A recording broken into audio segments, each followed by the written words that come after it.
શ્રી સ્વામિનારાયણ ભગવાનની જય. અક્ષર પુરુષોત્તમ મહારાજની જય. ગુણાતીતાનંદ સ્વામી મહારાજની જય. ભગતજી મહારાજની જય. શાસ્ત્રીજી મહારાજની જય. યોગીજી મહારાજની જય. પ્રમુખ સ્વામી મહારાજની જય. મહંત સ્વામી મહારાજની જય. સુરત અક્ષરધામ મહોત્સવની જય. કાર્યકર સુવર્ણ મહોત્સવની જય. આપણે હિન્દુ ધર્મની અંદર મંદિરોની ખૂબ જ મહત્તા દર્શાવવામાં આવી છે. આજે આપણા મંદિરનો પાટોત્સવ છે. મંદિરનો જન્મદિવસ ઉજવાય, એની સાથે સાથે મંદિરમાં ઠાકોરજીની પ્રતિષ્ઠા થઈ એટલે ઠાકોરજીનો જન્મદિવસ ઉજવો એટલે અન્નકૂટ છે. આપણે ત્યાંય આપણા સંતાનનો જન્મદિવસ હોય તો એને બધા મિત્રોને આમંત્રણ આપે છે, બધા એને જમાડે છે, એવું થાય છે ને. આજે ઠાકોરજીનો જન્મદિવસ અને ભગવાનનો જન્મદિવસ હોય ત્યારે 1-2 આઈટમથી પૂરું ના થાય, 300 આઈટમનો અન્નકૂટ કરવો પડે તો કંઈક મજા આવે. તો એ આખો દિવસ બધાએ સરસ અન્નકૂટના દર્શન પણ કર્યા. પણ મંદિરનો ઉદ્દેશ્ય શું છે એ આપણે સમજી રાખવો પડે. શેના માટે આ મંદિરો હોય છે, શેના માટે આ બધી વ્યવસ્થા હોય છે? તો શિલ્પ રત્નાકર નામનો એક ગ્રંથ છે, શિલ્પશાસ્ત્રનો ગ્રંથ છે, પણ એમાં આ મંદિરનો હેતુ લખવામાં આવ્યો છે. નગરાનામ ભૂષણાર્થમ દેવાનામ નિલયાય ચ ધર્માર્થ કામ મોક્ષાણામ પ્રાપ્તિ હેતુશ્ચ કામદઃ. આવું ત્યાં લખવામાં આવ્યું છે. પહેલું કહ્યું નગરાણામ ભૂષણાર્થમ, નગરનું આભૂષણ બની જાય છે મંદિર. આમ તો નગરમાં ઘણું બધું હોય, એક નગર હોય એટલે એમાં શાળા પણ હોય, નગરની જરૂરિયાત છે. હોસ્પિટલ પણ હોય, દુકાનો પણ હોય, બજારો પણ હોય, લોકોના ઘર પણ હોય, ખેતર પણ હોય, લોકોની ઓફિસીસ પણ હોય, નગરમાં ઘણું બધું હોય. એ નગરની શોભા કોણ બને? મંદિર. તમે જો દિલ્હી અક્ષરધામ બન્યું તો ત્યારે એક મહાન સંત ખૂબ સરસ વાત બોલેલા કે દિલ્હી में दिल नहीं था, नाम दिल्ली था लेकिन दिल्ली में दिल नहीं था. प्रमुख स्वामी जी ने अक्षरधाम की भेंट देकर दिल्ली को दिल दे दिया है.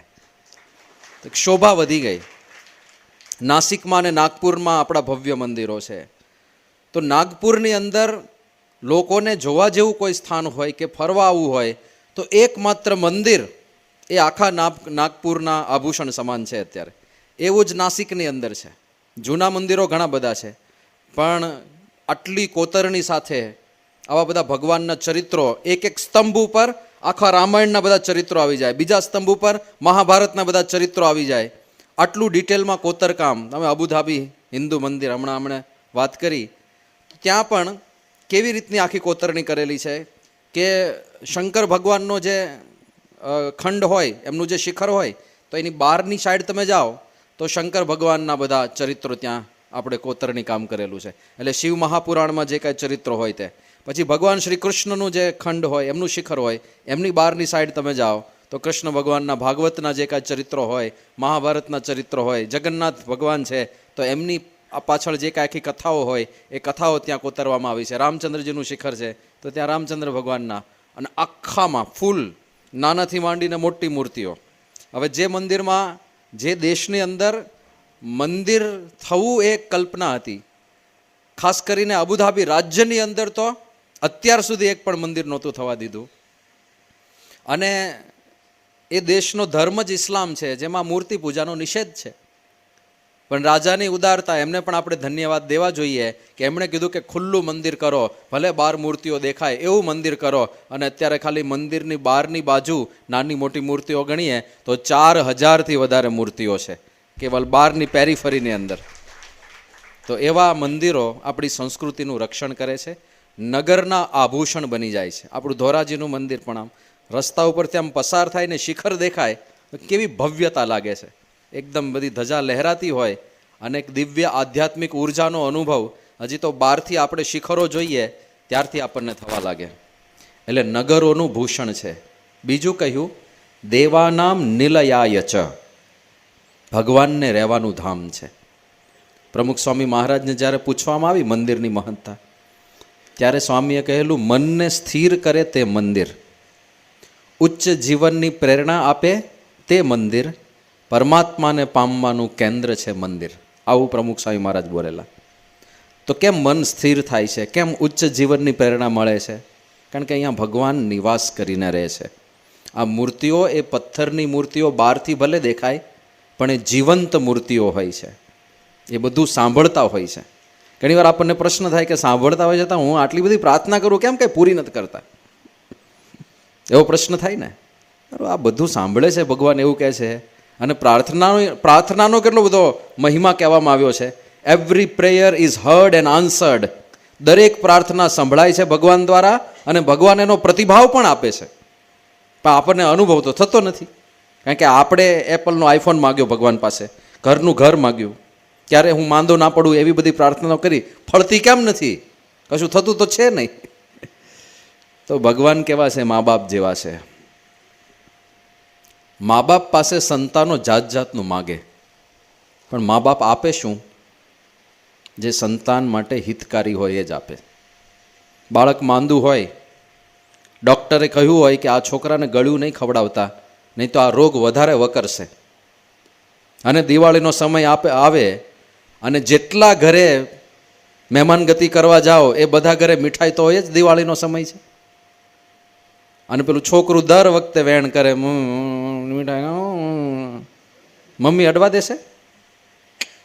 ભલે રડે, ભલે પાટા મારે, ભલે મમ્મી મને એમ કહે કે તું સારી મમ્મીને જે કહેવું હોય તે કે, હું એને મીઠાઈ નહીં અડવા દઉં, કારણ કે બીમાર છે. એમ ભગવાનને ખબર છે કે આપણને કઈ બીમારી લાગુ પડી છે. હવે એમાં આપણે જાત જાતનું માગીએ ને ઉલટાના વધારે માયામાં ફસાઈએ તો એ નહીં કરવા દે. એટલે એ બધી પ્રાર્થના સાંભળે છે ખરા, પણ પૂરી એ જ કરે જે આપણા માટે હિતકારી હોય, જે આપણા માટે સુખકારી હોય, જે આપણને મુક્તિ તરફ લઈ જાય, જે આપણને આનંદ અને સંતોષ તરફ લઈ જાય, એવી જ પ્રાર્થનાઓ એ પૂરી કરવાના છે. બાકી સાંભળશે મા બાપની જેમ સાંભળશે, ભલે બાળક બોલે રાખે, એ ધ્યાનમાં ના લેવાનું હોય. તો ભગવાનનું પણ એવું છે, એ હિતકારી છે. સંતનું પણ એવું છે, એ પરમ હિતકારી છે. સંત પરમ હિતકારી. બ્રહ્મ સ્વરૂપ શાસ્ત્રીજી મહારાજને અહીંયા ગોંડલમાં જ પૂછવામાં આવેલું. આપણે એક હરિભક્ત હતા, દાડમાં વાળા નારાયણજી મહારાજ. એ જ્યોતિષ વિદ્યાનું જાણતા હતા. તો એમણે આપણે એક સમર્પિત હરિભક્તનો હાથ આપણે એમને મળતા હોય તો મને આવડતું હોય તો હું જરા જોઉં તો ખરો ને કે જો તમારા હાથમાં કેવી રેખાઓ છે. તો એમણે આપણા પેલા હરિભક્તની રેખાઓ જોઈ.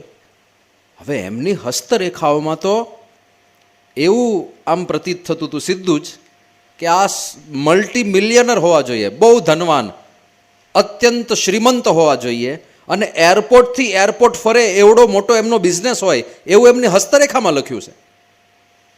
અને પેલા કે જ્યોતિષ વિદ્યાના જાણકાર તરીકે આ વિદ્યામાં 15-20% એરર આવે કદાચ, પણ આ તો સાવ ફટીચર માણસ છે. સાવ આમ એના લુગડાય ફાટેલા તૂટેલા મેલા ઘેલા. હવે આમ લખ્યું છે કે અત્યંત શ્રીમંત, અને આને તો કપડાય બેહાલ છે સાવ.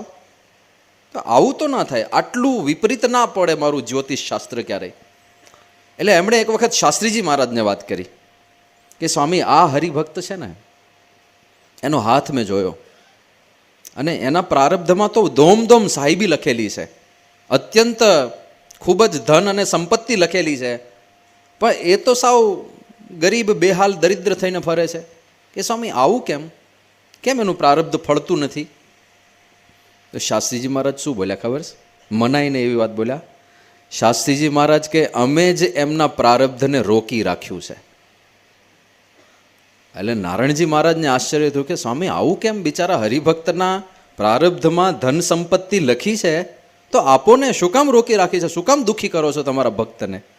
ત્યારે શાસ્ત્રીજી મહારાજે કીધું કે એના નસીબમાં છે, એ જો એને આપીએ તો એ વિલાયત જઈને ગણિકાઓ નચાવે એવો થાય એમ છે. એટલા માટે અમે રોકી રાખ્યું છે કે દાસ ભાવે સત્સંગ તો કરે. હવે આને દયા કહેવાય કે ક્રૂરતા કહેવાય? પરમ દયા કહેવાય. કારણ કે વિષયો તો જન્મો જન્મ ભોગવ્યા છે, એનો કાંઈ અંત નથી. શ્રીજી મહારાજ કે પાતાળ સુધી પૃથ્વી ફાટી છે. અને એને પાણીથી ભરવા જાઓ તો ભરાવાની છે ક્યારે? નહીં. એમ વિષયોનો કોઈ અંત નથી. કેટલા વર્ષોથી વિષય ભોગ કર્યો. હા, આપણે જન્મ્યા ત્યારથી ખાવાનું ચાલુ કર્યું છે, જાત જાતનું ભાત ભાતનું. ક્યારેય એવું થયું કે આ બસ આ છેલ્લું, હવે આપણે ખાવું જ નથી, આ એવું થવાનું જ નથી. આ છેલ્લો આઈસ્ક્રીમ, એવું ક્યારે થવાનું છે? આ છેલ્લા સમોસા, આ છેલ્લા ભજીયા ગોટા, થવાનું જ નથી. ચાલુ જ રહેવાનું છે, એનો અંત જ નથી. તો ક્યાંક તો બ્રેક મારીને આપણી જાતને પાછી વાળવી પડશે. અને એટલા માટે શાસ્ત્રીજી મહારાજ જેવા સંત, પ્રમુખ સાહેબ મહારાજ, મહંત સાહેબ મહારાજ જેવા સંત બધી પ્રાર્થનાઓ સાંભળે છે. ભગવાન આપણી બધી પ્રાર્થનાઓ સાંભળે છે. પૂરી એટલી જ કરશે જેમાં આપણું હિત થવાનું હોય. અને આપણે સમજીને એવું જ માગવું કે જેમાં આપણું હિત થવાનું હોય. પૈસા ને સંપત્તિ માગીને શું કામ છે? સંતોષની વાત છે આખી. આ સંતોષ આખી જુદી વસ્તુ છે. મેં તો એવા અનુભવ થયા હમણાં, કારણ કે શૂટિંગ માટે ઘણી વખત અમારે આદિવાસી વિસ્તારમાં જવાનું થયું. અને એની સાથે સાથે આ વિચરણ દરમિયાન સૌથી સમૃદ્ધ માણસોના ઘરે પણ પધરામણી કરવાની થાય. એટલે બેઉ એક્સ્ટ્રીમ જોવા મળે આપણને, કે આમ શ્રીમંતમાં શ્રીમંત માણસના ઘરે પણ આપણે ગયા છીએ, એને પણ મળ્યા છીએ, અને ગરીબમાં ગરીબ માણસના ઘરે પણ જવાનું થાય. પણ સુખનું લેવલ એની સમજણ ઉપર આધારિત છે, સંપત્તિ ઉપર નથી. મોટા મોટા બંગલામાં રહેતા માણસોને રડતા જોયા છે, અને સાવ સાધારણ ઘાસની ઝૂંપડીમાં ગાર માટીની નીચે ફર્શ હોય, ફ્લોર હોય, એવા ઘરમાં રહેતા માણસોને શાંતિથી ઊંઘતા જોયા છે. એટલે એ આખું સમજણ ઉપર જાય છે. હમણાં અમે મહેસાણાથી સારંગપુર જવાનું હતું. વચ્ચે કલોલ પાસે થોડો ટ્રાફિક હતો, તો ગાડી ઊભી રહી. અમારી ગાડી એવી જગ્યાએ ઊભી રહી, બાજુમાં પેલું પોળું ડિવાઈડર આવે ને, ઘણા રસ્તાઓની વચ્ચે આમ 7-8 ફૂટનું પોળું ડિવાઈડર હોય છે, વ્યવસ્થિત ઉપર બ્લોકને બધું નાખેલું હોય, એવું ડિવાઈડર હતું. એ ડિવાઈડર ઉપર એકદમ બિચારા ગરીબ માણસો, પણ ખુદદાર. ગરીબમાંય તે અમુક ભીખ માગે એવા હોય છે, પણ અમુક એવા હોય છે કે ધંધો કરીશું પણ ભીખ નહીં માગીએ.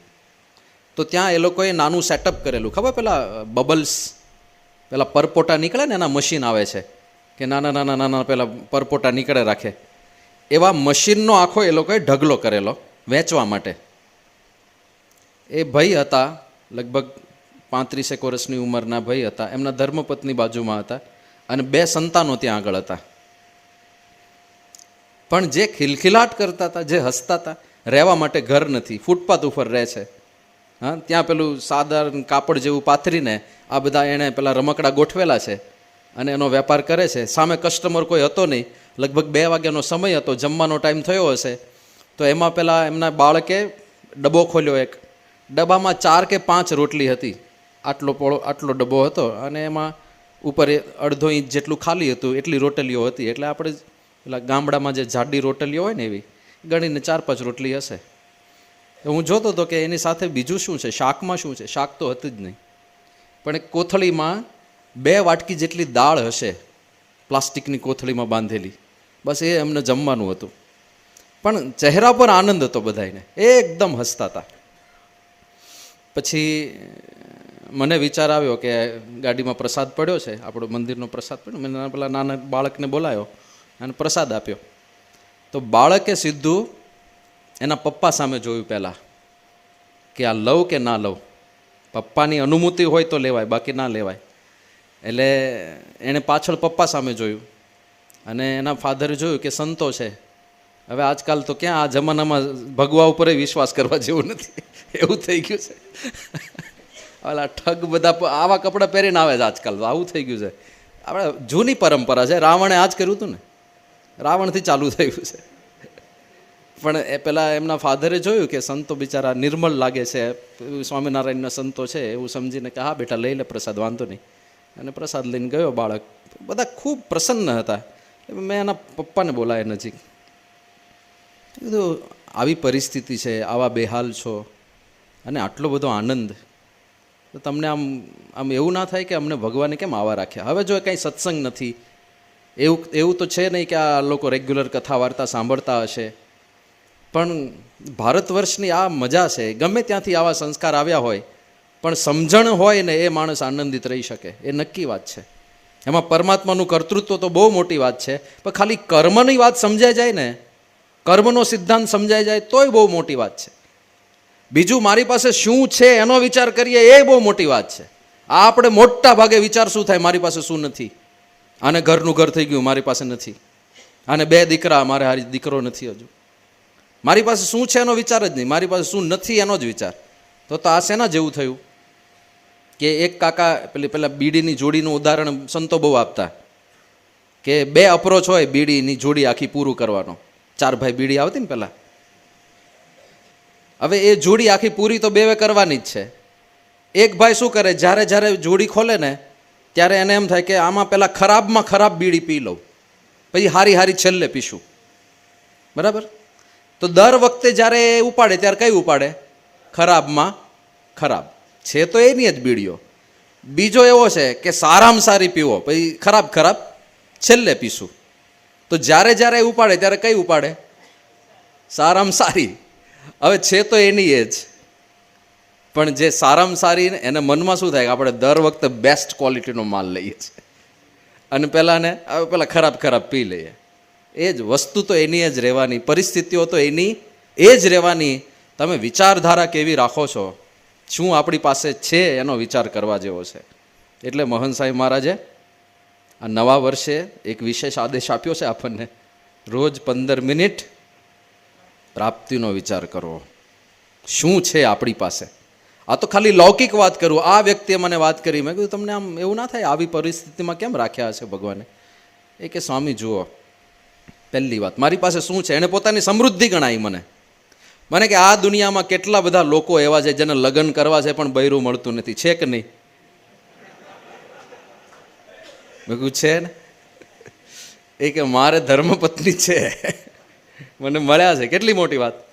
બીજું એવા ઘણા બધા લોકો છે કે જેના લગ્ન થઈ ગયા છે પણ સંતાનો થતા નથી, હોસ્પિટલે ભટકે છે, મંદિરે જઈને માનતાઓ માને છે, સંતાનો નથી.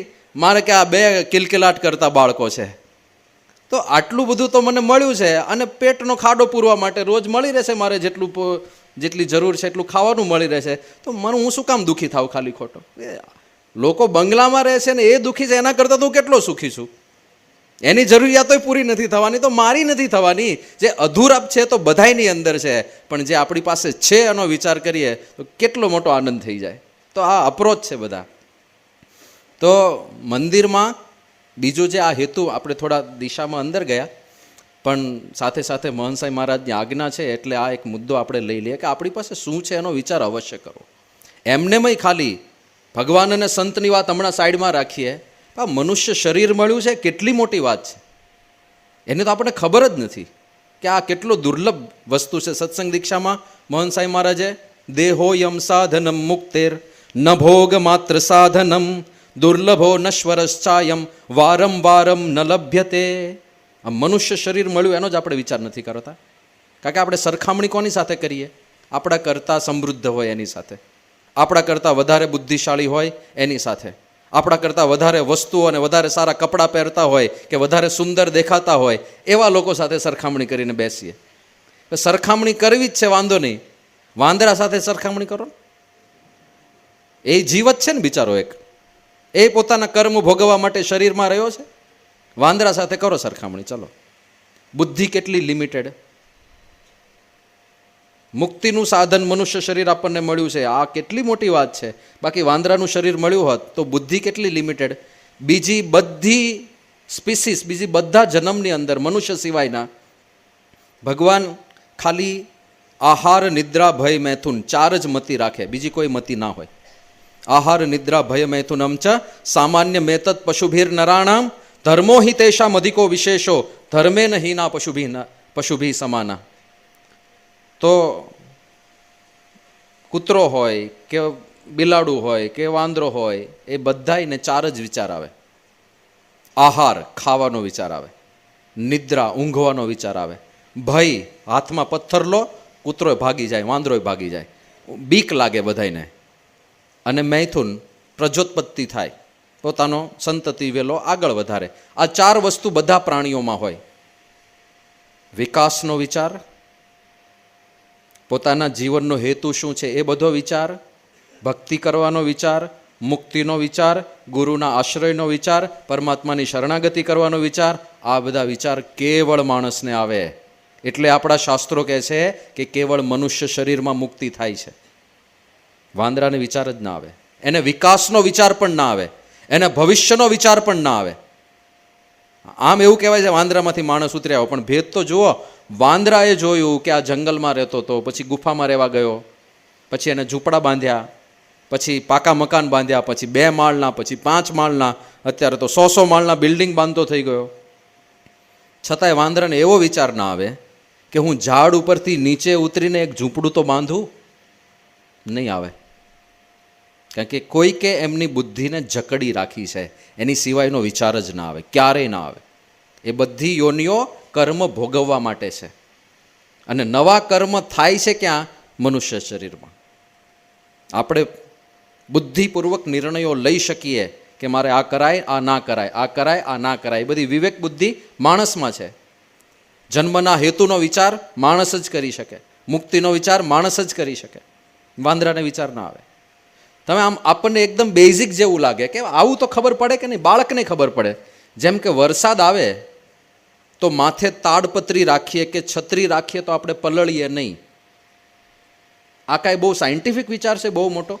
હા, એ તો બાળકને ખબર પડે ને. અને કદાચ પોતાને વિચાર ના આવે તો તમે બીજા કોઈકને જોવો છત્રી પકડીને ઊભેલો, પછી તો તમને વિચાર આવે ને કે સારું આ કરાય. હા, આપણે છત્રી પકડીને ઊભા રહીએ તો વરસાદ ના લાગે. ક્યારેય કોઈ વાંદરાને છત્રી પકડીને ઊભેલો જોયો? વાંદરો વાંદરીને 2 બાળકો ઊભા હોય કે હાલો આખું ફેમિલી ઊભા રહી જાઓ છત્રી નીચે, વરસાદ બહુ આવે. નહીં, એવોય વિચાર ના આવે. બીજાને જુએ છત્રી પકડેલા તોય વિચાર ના આવે.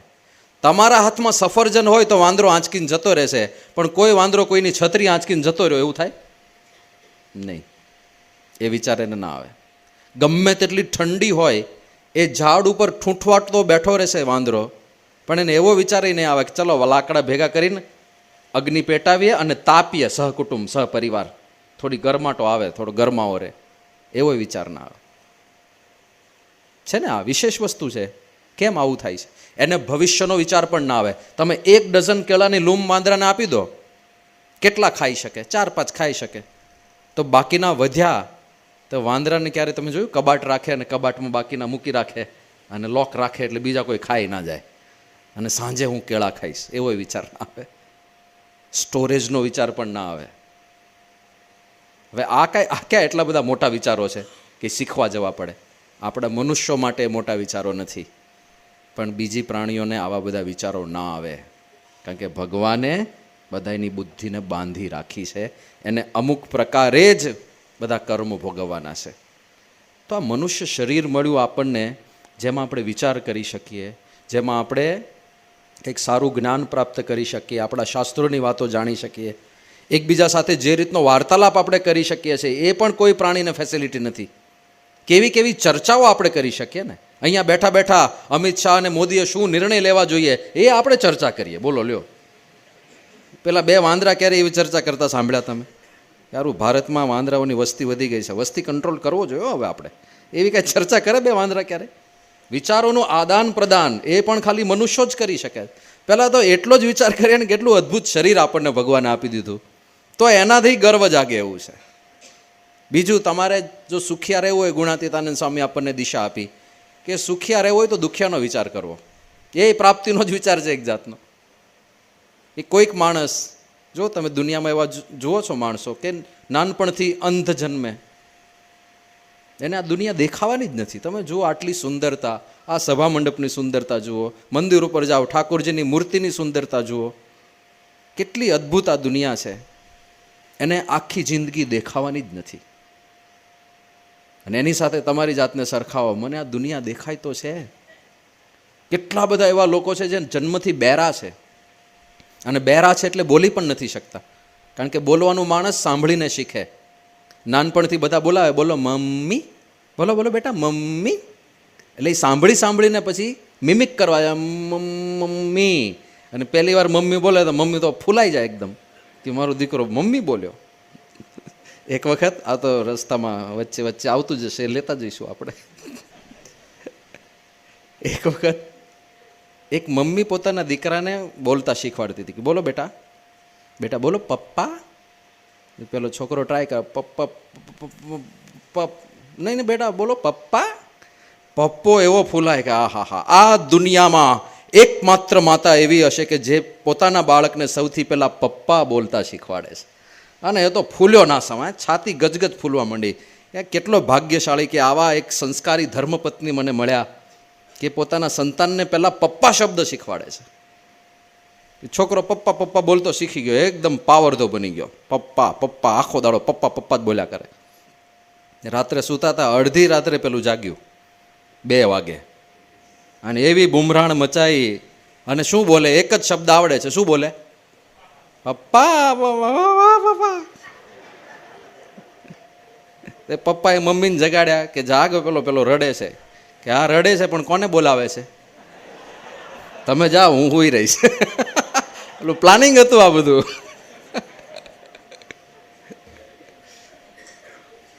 પણ દુનિયાની અંદર કેટલા બધા માણસો એવા છે જેને દેખાતું નથી, સંભળાતું નથી. એની સામે આપણને આટલા સરસ કાન, આપણે સાંભળી શકીએ છીએ, બોલી શકીએ છીએ, આપણા વિચારોની અભિવ્યક્તિ કરી શકીએ છીએ. તો એ રીતે સુખિયા રહેવું હોય તો દુખિયાનો વિચાર કરો. આપણે શું કરીએ છીએ? આપણાથી વધારે સુખિયાનો વિચાર કરીને દુખિયા રહીએ છીએ, ઊંધું કરીએ છીએ અને એટલા માટે દુઃખી થયા કરીએ છીએ. પણ મનુષ્ય શરીર મળ્યું, આવી બધી ઇન્દ્રિયો સતેજ મળી, અને આ તો બધું લૌકિક છે. પણ સૌથી મોટી વાત, પ્રમુખ સ્વામી મહારાજ અને મહંત સ્વામી મહારાજ જેવા સાચા ગુરુ મળી ગયા, એનાથી દુર્લભ કોઈ વસ્તુ નથી આ દુનિયામાં. સાચા સંતની પ્રાપ્તિ થવી આ કોઈ સાધારણ વસ્તુ નથી. હા, ભગવાનની આપણા પર કૃપા છે કે નહીં એનો માપદંડ શું છે? ભગવાન આપણી સામે કૃપા દ્રષ્ટિથી જોઈ રહ્યા છે કે નહીં એનો માપદંડ શું? કેવી રીતે ખબર પડે કે ભગવાનની કૃપા છે કે નહીં? તો વિભીષણ જ્યારે લંકાની અંદર હતા અને રામચંદ્રજીનું ભજન કરતા હતા, આપણને ખ્યાલ છે, તો મનમાં શંકા રહેતી હતી કે રામચંદ્રજીની કૃપા થશે કે નહીં, કૃપા થશે કે નહીં, કૃપા થશે કે નહીં. અને એમાં એક દિવસ હનુમાનજી આવ્યા સીતાજીની શોધમાં. અને હનુમાનજી આવતા આવતા આવતા એમણે જોયું આખી લંકામાં સીતાજીને શોધવાના હતા. એકમાત્ર બંગલો એવો જોયો, એક મહેલ, જેમાં 12 તુલસીનો છોડ હોય, તુલસીનો ક્યારો.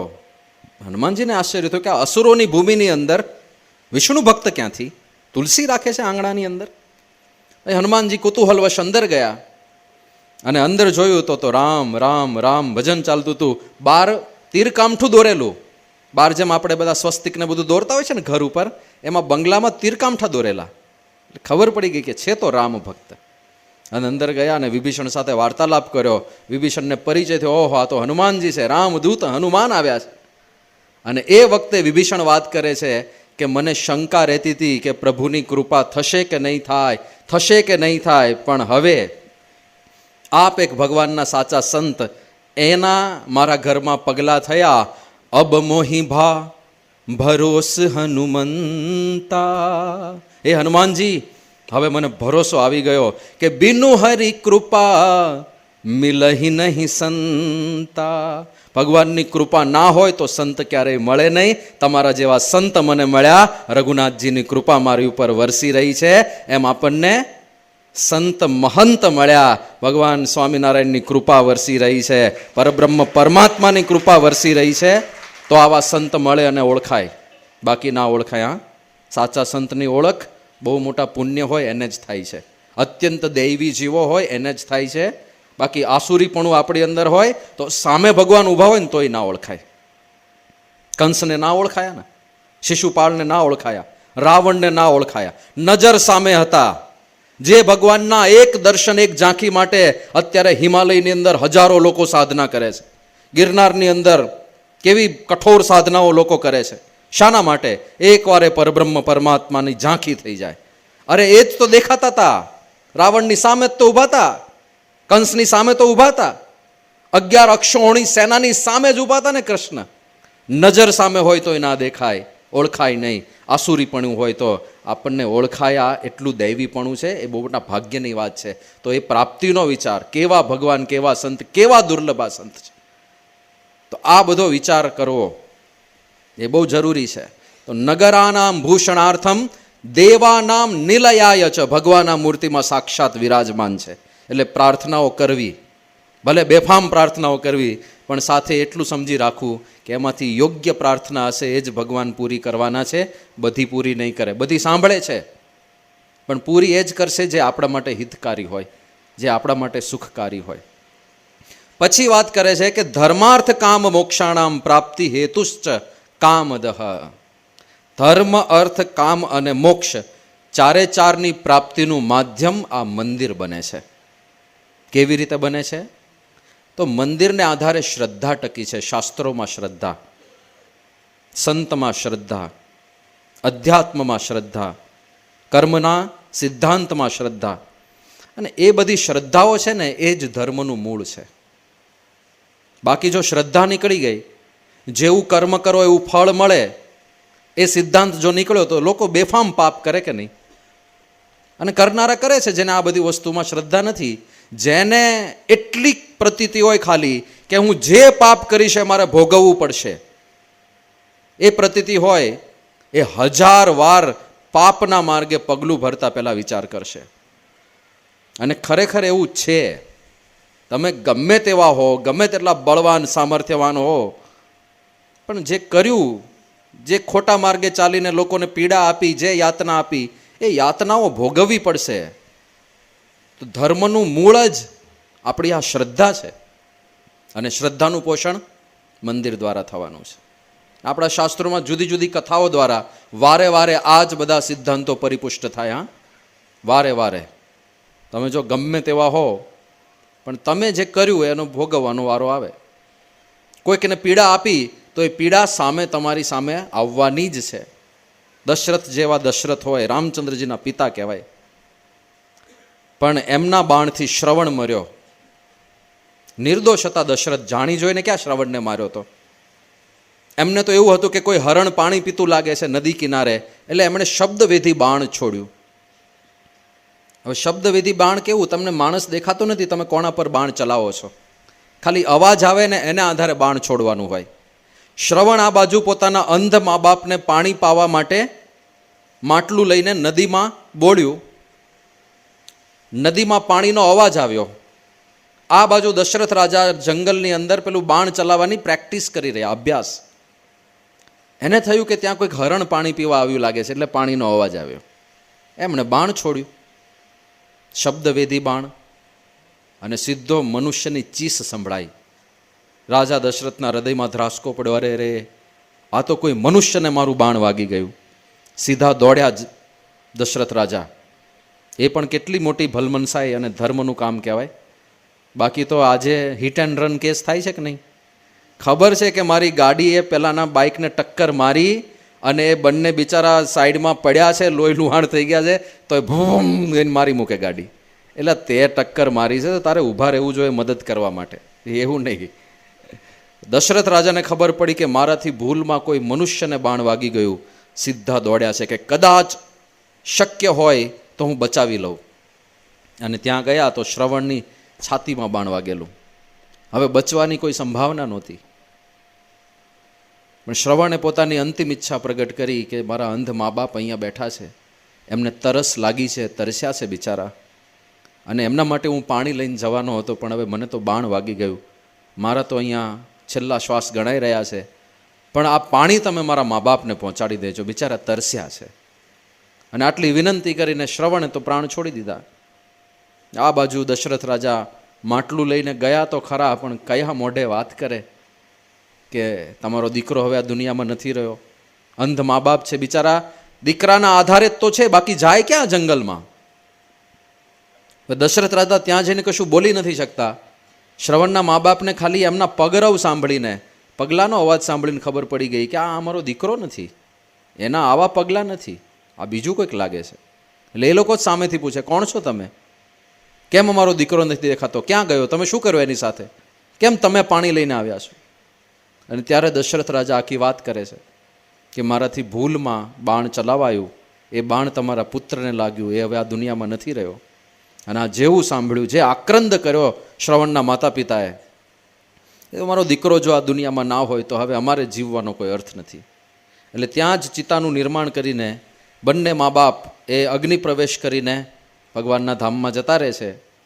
પણ મરતા મરતા દશરથ રાજાને એક હાયકારો લાગે, મા બાપનો હાયકારો, શાપ છે, કોઈકને પીડા આપી તમે અને પીડા તમારી તરફ આવવાની. એ મા બાપે શાપ આપ્યો કે જેમ અમે અમારા પુત્રના વિયોગમાં મરી રહ્યા છીએ એમ તમે પણ તમારા પુત્રના વિયોગમાં તડપી તડપીને મરશો, અને જ્યારે તમારું મૃત્યુ થાય ત્યારે તમારા ગમે તેટલા પુત્ર હોય પણ એક પણ પુત્ર હાજર નહીં હોય જાઓ. આટલું કહીને શ્રવણના મા બાપનું મૃત્યુ થયું. અને જ્યારે દશરથજી મરતા હતા ત્યારે એમણે આ શાપ યાદ કર્યો હતો. તુલસીદાસજીએ લખ્યું છે કે એમણે આ શાપની સ્મૃતિ કરી હતી કે મારે મારા પુત્રના વિયોગમાં મરવાનું જ હતું, આ તો વિધિના લેખ લખાઈ ગયેલા. તો કર્મ છે ને, કોઈને પણ પીડા આપી નિર્દોષ વ્યક્તિને, તો એ તમારી સામે આવવાની. પછી કર્તવ્યનો ભાગ હોય તો વાત જુદી છે. દાખલા તરીકે તમે પોલીસ હો અને પછી પોલીસે આપણે કોઈને પીડા ન અપાય, હો ભાઈ આપણે કાંઈ, એટલે તમે પોલીસ છો ભાઈ, એ તમારું કર્તવ્ય છે, તમારો ધર્મ છે ચોરને પકડવા, દંડ અપાવવો. એ કર્તવ્યમાંથી નથી છટકવાનું. ભારતીય આર્મીનો જવાન હોય અને આમ મોટી એકદમ મોટા મોટા સંકલ્પો સાથે આર્મીમાં ભરતી થયો હોય અને પછી સરહદ ઉપર ભારત ને પાકિસ્તાનનું યુદ્ધ ફાટી નીકળે, ના ભાઈ આપણે અહિંસાવાદી હો, તમે માર નાખો મને, હું કોઈને નહીં મારું. તો ત્યાં એવું ના ચાલે. એ ધર્મ છે તમારો, એ કર્તવ્ય છે. પણ કર્તવ્યની બહાર એમનેમ લોકોને પીડવા, ઘરમાંથી બહાર નીકળ્યા અને જોયું બહાર કૂતરું છે, કૂતરા અરે કાંઈ લેવા દેવાનું હોય તોય પથ્થર મારે. એલા એણે ક્યાં તમારું કાંઈ બગાડ્યું? શું કામ એક નિર્દોષ પ્રાણીને મારો છો તમે? તો નિર્દોષ લોકોને આપણે પીડા આપીએ, એ હિંસન વૃત્તિ જે પડી છે આપણી અંદર, એ સારી વસ્તુ નથી. આ ધર્મનો જ ભાગ છે. અહિંસા પરમો ધર્મ. ધર્મ અર્થ કામ અને મોક્ષ માટે મંદિર છે. ધર્મમાં પહેલાં શું આવે છે? પહેલી અહિંસા પરમો ધર્મ. કોઈની પણ હિંસા ના થાય. કોઈ પણ નિર્દોષ વ્યક્તિને હિંસા એટલે ખાલી શારીરિક રીતે પ્રતાડન કરવું એ જ હિંસા નથી. કોઈને મનમાં દુખાવવા, હેતુપૂર્વક દુખાવવા, શબ્દો મારીને દુખાવવા, એ પણ હિંસાનો જ એક ભાગ છે. જો આ દયાળુ સંત બ્રહ્મ સ્વરૂપ શાસ્ત્રીજી મહારાજ, બબુભાઈ કોઠારીને ત્યાં એક વખત બપોરનું ભોજન હતું. પ્રસાદ લેવા માટે શાસ્ત્રીજી મહારાજ વિરાજમાન થયા અને પીરસાયું, જે કંઈ બનાવ્યું હશે એમને ભક્તિભાવપૂર્વક. શાસ્ત્રીમાં જે જોયું કે મીઠું નથી, શાકમાં મીઠું ભૂલાઈ ગયું હશે, મીઠું મંગાવવાનું હતું. એટલે એમણે બચુભાઈને બોલ્યા કે બચુભાઈ જરાક રસોડામાં તપાસ કરો ને. કે શું થયું સ્વામી? કે મીઠું હશે, જરા તપાસ કરો ને. એટલે બબુભાઈ કે સ્વામી મીઠું તો હોય જ ને, તમે મીઠું હશે એવું કેમ પૂછો છો? મીઠું લાવો એમ સીધી આદેશ જ આપવાનો હોય, મીઠું તો દરેકના ઘરમાં હો. ત્યારે શાસ્ત્રીજીમાં જ બહુ સૂક્ષ્મ વાત કરી. શાસ્ત્રીજી મહારાજ કે અમે સીધું કહીએ કે મીઠું લાવો અને કદાચ ખૂટી ગયું હોય, કારણ કે શાકમાં બે પોસિબિલિટી છે, નાખવાનું ભૂલાઈ પણ ગયું હોય અને કદાચ મીઠું ખૂટી પણ ગયું હોય, બેવ શક્યતા છે. કે શાસ્ત્રીમાં જ કે અમે મંગાવીએ કે બબુભાઈ મીઠું લઈ આવો અને ઘરમાં મીઠું ખૂટી ગયું હોય અને તમારા અંતરમાં જે ધ્રાસકો પડે ને કે સંતો આવ્યા ને આપણે મીઠું ના આપી શક્યા, એ ધ્રાસકો પડે ને એ પણ સૂક્ષ્મ હિંસા કહેવાય. એટલા માટે અમારે પહેલાં પૂછવું પડે કે બબુભાઈ મીઠું છે? વિચાર કરો, આટલી સૂક્ષ્મ વાતનો પણ વિચાર આપણા ગુરુ કરે છે કે કોઈનું મન દુખાઈ ના જાય. અને આપણે જાણી જોઈને એવા શબ્દો મારીએ. ખાસ કરીને યુવાનો જે છે, યુવાનોમાં એક કુટેવ હોય છે. સ્કૂલમાં ભણતા હોય, શાળામાં ભણતા હોય, કોઈક બાળક કે કોઈક વિદ્યાર્થી એવો હોય કે જેની મતિ બિચારાની બહુ સારી ના હોય, એ ભણવામાં એની સારી ગતિ ના હોય, એ થોડો ડિસેબલ હોય, એને બોલવામાં સ્ટેગરિંગ થતું હોય, ઘણીવાર 5 વાગે આવીશ એવું બોલાતું હોય. એવા બાળકની કે એવા વિદ્યાર્થીની બધા જાહેરમાં ઠેકડી ઉડાડતા હોય છે. આ માનસિક હિંસા ભયંકર છે. પેલો બાળક તો એને થોડું ચોઈસ છે કે મારે આવી રીતે બોલવું છે. એ કોઈક કર્મના ફળ રૂપે કદાચ એનામાં એ દોષ આવ્યો હશે, પણ બધા ભેગા થઈને એની ઠેકડી ઉડાડે. તમારે ખાલી એટલો જ વિચાર કરવાનો, એની જગ્યાએ જો હું હોઉં તો મારી શું હાલત થાય.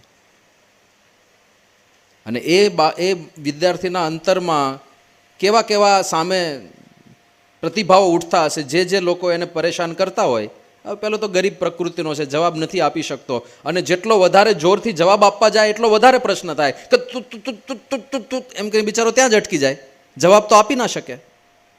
જેટલો વધારે જવાબ આપવા જાય એટલો વધારે હાંસીનો પાત્ર બને. અને એ જે મૂંઝવણ છે એ મૂંઝવણ અભિશાપ રૂપે બીજાને લાગે કે ના લાગે, લાગવાની જ છે. એટલે કોઈને માનસિક રીતે પણ પ્રતાડન ના કરવું. આ બધી વાતો સત્સંગ દીક્ષામાં મહંત સાહેબમાં જે લખી દીધી છે. સત્સંગ દીક્ષામાં જેટલી પણ આજ્ઞા છે ને એ બધી આજ્ઞાઓમાં કાં તો આપણો ઇન્દ્રિયોનો સંયમ હશે જેનાથી આપણું અંતઃકરણ શુદ્ધ થવાનું છે, જેમ કે અશ્લીલ દ્રશ્ય ના જોવું, જેવું તેવું ના સાંભળવું, કુસંગનો ત્યાગ કરવો, એ બધાથી આપણું અંતઃકરણ ભ્રષ્ટ થાય છે.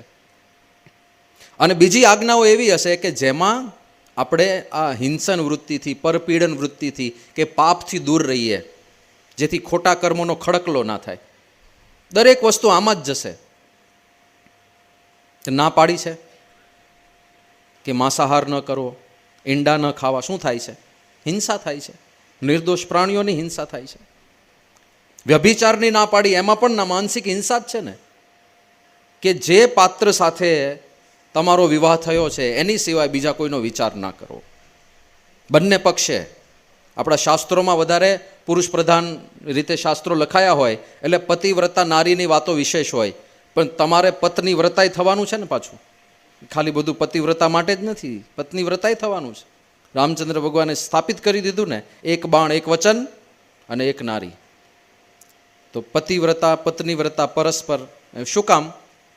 કારણ કે વ્યભિચાર પાપ છે. પાપ કેવી રીતે? લોકો પીડાય. ઉદાહરણથી સમજાવું તો, દાખલા તરીકે કોઈ મહિલા એકદમ પ્રામાણિક હોય પોતાના પતિ સાથે, બીજા કોઈ પરપુરુષનો ક્યારેય મનમાં પણ વિચાર ના કરતી હોય, અને એ મહિલાને જ્યારે એ પ્રકારના સમાચાર મળે કે ભાઈ તમારા પતિ તો જ્યાં ત્યાં ફરતા હોય છે, ગમે તેની સાથે ફરતા હોય છે, તો એના હૃદયમાં કેટલી મોટી પીડા અને સમસ્યા સર્જાય, એ કેવી મૂંઝવણ સર્જાય કે કરવું શું હવે. હવે ઘરે પાછા જઈએ તો ત્યાંય ફજેતી થાય. જો કે અત્યારના સમાજમાં ઘણું સારું થઈ ગયું. આજથી 30 વર્ષ પહેલાં ખાલી તમે જ વિચાર કરો કેવી પરિસ્થિતિ હતી. એને ગમે તેમ કરીને જીવન પૂરું એની સાથે જ કરવાનું થાય, પણ કેટલી મૂંઝવણ સાથે, કેટલી પીડા અને કેટલી યાતના સાથે પૂરું કરવાનું થાય. અને એવું જ તમે વાઇસ વર્સા, કોઈ પુરુષ પ્રામાણિક છે, પોતાની પત્ની સાથે સંપૂર્ણ વફાદાર રીતે વર્તન કરે છે, અને એને સમાચાર મળે કે એના ધર્મપત્ની વ્યભિચારી છે, કોઈક સીધું મોબાઈલમાં વિડીયો દેખાડે, જો આવી રીતે ફરે છે, તો એ પતિના હૃદય ઉપર કેવી વીતે. તો આ હિંસા જ છે ને, આ માનસિક હિંસા છે. કોઈક વ્યક્તિની આંતરિક રીતે ભયંકર યાતના વેઠવાની પ્રક્રિયા ચાલી રહી છે. તો આ બધા પાપથી દૂર રહેવાનું છે. એટલે સત્સંગ દીક્ષાનો આ રીતે તમે અભ્યાસ કરો ને તો આ જ વસ્તુ આવશે. કાં તો આપણા ઇન્દ્રિયોની શુદ્ધિ માટે, મનની અને અંતઃકરણની શુદ્ધિ માટેની આજ્ઞા હશે, કાં આપણે હિંસા વૃત્તિથી દૂર રહીએ. આ ધર્મનું મૂળ લક્ષણ જ આ છે કે તમે પાપથી દૂર રહો, એ જ ધર્મ છે. અને અધર્મ એ પાપ છે કે જ્યાં જ્યાં તમે કોઈને, કોઈ નિર્દોષને પીડા આપો, જે પીડાને યોગ્ય નથી એને પીડા આપો, જાણી જોઈને લોકોને હેરાન કરો. આજકાલ તો હિન્દુઓમાં ફેશન નીકળી છે ઈંડા ખાવાની, ચિકન ખાવાની, ચિકન બિરયાની. એલા ભાઈ, તમે વિચાર કરો કઈ પરંપરાના સભ્યો છો. આપણે ત્યાં સ્પષ્ટપણે તમે જુઓ, માંડવ્ય ઋષિની એક કથા છે. માંડવ્ય ઋષિ બહુ પ્રતિભાવાન ઋષિ હતા. એક વખત કેટલાક ચોર રાજાને ત્યાં ચોરી કરીને ભાગ્યા, અને જંગલની અંદર ભાગ્યા. હવે છુપાવાનું હતું કારણ કે પાછળ સૈનિકો આવતા હતા. ખબર પડી ગઈ કે આપણો પીછો કરી રહ્યા છે સૈનિક, અને બહુ પાછળ નથી, કોઈક જગ્યાએ સંતાઈ જવું પડશે. એમાં એમણે આ માંડવ્ય ઋષિનો આશ્રમ જોયો, અને બધા ચોર આશ્રમમાં ભરાઈ ગયા. તીર્થયાત્રાળુ છે એમ કરીને બધા ત્યાં આશ્રમમાં, અને જે કાંઈ ચોરીનો સામાન હતો એ આશ્રમમાં કોઈક જગ્યાએ દાટી દીધો ખાડો ગાળીને, એટલે કંઈ પકડાય નહીં. થોડી વારે રાજાના સૈનિકો આવ્યા, પગેરું કાઢ્યું, એક એક ચોરને પકડી લીધા. પેલો ખજાનો પણ ખોદીને કાઢ્યો, એ પકડાઈ ગયો. ચોરને પકડીને લઈ ગયા, એની સાથે માંડવ્ય ઋષિને પકડીને લઈ ગયા, ટોળામાં ભેગા ને ભેગા. પેલો માંડવ્ય ઋષિ કે મને તો કંઈ ખબર જ નથી. એ તો બધા ચોર એવું જ કે મને ખબર નથી. ચાલો તમે તો આમ મુખ્ય ષડયંત્રના પ્રણેતા લાગો છો, ચાલો તમારે આવવાનું છે. અને ત્યાં ગયા એટલે બધા જે કંઈ કાયદો હતો એ પ્રમાણે બધાને હવે શૂળીએ જ ચડાવી દો એવી આદેશ થઈ, એટલે બધાને શૂળીએ ચડાવી દેવામાં આવ્યા. હવે શૂળી શું છે? એકદમ અણીદાર શૂળી હોય, જેમ સોય હોય ને, સોય અણીદાર એવી શૂળી હોય, એના પર એમને આમ મૂકી દે એટલે એના વજનથી ધીરે ધીરે શૂળી આમ શરીરમાં પેસતી જાય અને ધીમે ધીમે માણસ મરે, પીડાદાયક મૃત્યુ શૂળીએ ચડાવવામાં આવતા પહેલાં. તો માંડવ્ય ઋષિ એ તો શૂળી ઉપર પલાઠી વાળીને બેઠા, ધ્યાન કરવા માંડ્યા. બીજા બધા ચોર 5-10 કલાક થઈ તો પેલી શૂળી ધીરે ધીરે ધીરે ધીરે અંદર જાય, બીજા બધા મરી ગયા. સવાર થઈને બધા લેવા ગયા કે ભાઈ હવે તો બધા મરી ગયા હશે, ચલો બધાને અંતિમ સંસ્કાર કરીએ. માંડવ્ય ઋષિ એમને બેઠા હતા પલાઠી વાળીને શૂળી ઉપર ધ્યાનસ્થ અવસ્થામાં, અને બધા સૈનિકોએ એકદમ દુઃખ વ્યક્ત કર્યું, ઓહો આપણે તો કોઈ સંત મહાત્માને ભૂલમાં પકડી લાવ્યા. કારણ કે પાપી માણસ હોય તો શૂળીથી મરી ગયો હોય, આ પાપી નથી, આ તો પરમ પવિત્ર સંત લાગે છે. એટલે તાત્કાલિક રાજાને બોલાવવામાં આવ્યા. અને રાજાએ, ઓહો મુનિવર વંદન છે તમને. મુનિવર કે વંદન પછી કરજો, પહેલાં ઉતારો મને અહીંથી. હવે અહીંયા લટકાઈ રાખ્યો છે કાલ રાતથી. તે પછી શૂળીમાંથી બહાર કાઢવા પ્રયત્ન કર્યો, પણ શૂળીની જે અણી હતી એ શૂળીની અણી માંડવ્ય ઋષિને પાછળ વ્યવસ્થિત અંદર જતી રહેલી. એ અણી કોઈ રીતે નીકળતી નહોતી. બધા સૈનિકોએ ખૂબ પ્રયત્ન કર્યો કે આ ઋષિને બહાર કાઢીએ, પેલામાંથી શૂળીમાંથી બહાર કાઢીએ, શૂળીમાંથી બહાર કાઢીએ. પેલી શૂળી નીકળે જ નહીં. પછી છેવટે શું કર્યું? એટલે અંદર ગયેલી શૂળી બહાર નહોતી નીકળતી, એટલે શૂળીને કાપી નાખી. એ બહાર નથી જ નીકળતી શૂળી, તો હવે કાપી નાખીએ, ભલે બાકીનો ભાગ એમના શરીરમાં કાયમ માટે રહે. શૂળી કાપી નાખી, માંડવ્યને નીચે ઉતાર્યા. પેલું શૂળીની જે અણી હતી ને એ એમના શરીરમાં અંદર ને અંદર કાયમ માટે રહે, ક્યારેય નીકળી જ નહીં પછી. એટલે એમનું નામ પડ્યું અણી માંડવ્ય ઋષિ. આ માંડવ્ય ઋષિએ પછી ભગવાનને એક પ્રશ્ન પૂછ્યો છે કે પ્રભુ આવું શું કામ કર્યું મારી સાથે? શું કામ મને આ શૂળીનું દુઃખ? મેં તો જીવનભર તમારી ભક્તિ કરી છે, મેં ક્યાં કોઈ પાપ કર્યું છે? મેં ક્યાં કોઈ એવું કર્મ કર્યું છે કે જેથી કરીને મને આ શૂળીની પીડા? શું કામ મને આવું દુઃખ આવ્યું? અને ત્યારે ભગવાને કીધું કે તમે હમણાં સમજણા થયા પછી તો કાંઈ નથી કર્યું, પણ તમે બાળક હતા ત્યારની વાત યાદ કરો. તમે બાળ અવસ્થાની અંદર પતંગિયા પકડતા હતા, અને એક પતંગિયું પકડીને તમે બાવળનો કાંટો પતંગિયાની પાછળ ભરાવ્યો તો યાદ છે કે નહીં? કે હા પ્રભુ યાદ છે. બસ તો આ એનું જ ફળ છે. આ શૂળી જે તમારી પાછળ ભરાવવામાં આવી છે એ તમે પેલા પતંગિયાની પાછળ જે કાંટો ભરાયો તો એનું ફળ છે. હવે એક નિર્દોષ જીવને હેરાન કર્યો એનું ફળ મળતું હોય. પછી અણી માંડવ્ય ઋષિએ ભગવાનને એક વિનંતી કરી, પ્રભુ મારી એક પ્રાર્થના છે કે બોલો. કે બાળ અવસ્થામાં તો ક્યાં ધર્મ અધર્મનું જ્ઞાન હોય છે, એ તો અબુધ અવસ્થા હોય છે. એટલે ભલે તમે મને ફળ આપ્યું, પણ મારી એક વિનંતી છે કે 14 વર્ષ સુધી જ્યાં સુધી અજ્ઞાન અવસ્થા હોય ત્યાં સુધી કોઈ પાપ પુણ્ય લાગે નહીં, એવી મારા તરફથી પ્રાર્થના છે. અને ભગવાને પ્રાર્થના માન્ય કરી છે. પણ બાકી તો સિદ્ધાંત છે જ. બાળ અવસ્થામાં અબુધ અવસ્થામાં જે થયું તે ભગવાનની ઈચ્છા, પણ સમજણા થયા પછી તો તમને ખબર પડે ને કે આ પાપ કહેવાય, આ પુણ્ય કહેવાય, આ પરપીડન વૃત્તિ કહેવાય. હવે જે લોકો માંસાહાર કરતા હોય કે ઈંડા ખાતા હોય, તમે જોયા છે ક્યારેય મરઘીને? એની પાસેથી જ્યારે એનું બચ્ચું છીનવવામાં આવે એવા દ્રશ્યો ક્યારેક જોજો તમે. જે પીડાય છે માતાઓ, તો અહીંયા પણ ને એક બાળકને એના માતાથી છૂટો પાડવામાં આવે તો કેટલી પીડા થતી હોય. દરેક પ્રાણીને, દરેક પક્ષીને પોતાના બચ્ચાઓમાં એક સાહજિક પ્રેમ હોય, અને એને જો પીડા આપવામાં આવે તો એ પાપ તો લાગવાનું જ છે. મરઘીને જ્યારે કાપવામાં આવે એ દ્રશ્ય ક્યારેક જોજો તમે. અને જીવતા જીવ પાંખો કાપે છે, એની પાંખો નહીં, આખી ચામડી ઉખેડવામાં આવે, પીંછા બધા ખેંચવામાં આવે, અને જે એકદમ વિહવળપણે એ બચવા માટે પ્રયત્ન કરે. હવે એ છટપટાહટને એનો બધાનો એ પીડાનો બધાનો જે કાંઈ વઘાર બેસવાનો છે એ તમારા ઉપર લાગવાનો જ છે. ઘણીવાર આની સામે કાઉન્ટર ક્વેશ્ચન પૂછવામાં આવે છે આપણા હિન્દુઓને અનુલક્ષીને કે તમે લોકો શાકભાજી ખાઓ છો અને તમે માનો છો એમાં પણ જીવ છે, તો હિંસા તો તમે લોકોય કરો છો, એવો પ્રશ્ન પૂછવામાં આવે છે. અને કે અમે તો એક ભોજનમાં એક મરઘી ખાઈએ તો એક જ જીવ મર્યો, તમે તો કોથમીર લાવ્યા હો, ધાણા, લીલા ધાણા, તો આખી નાના નાના નાના કેટલા બધા છોડ તોડી લીધા, તો એ બધાયનું મૃત્યુ થયું ને. એ હિંસા તમને લાગે, એ વાત થાય છે. પણ એ આખું આપણે ત્યાં આખું વિજ્ઞાન જુદું છે.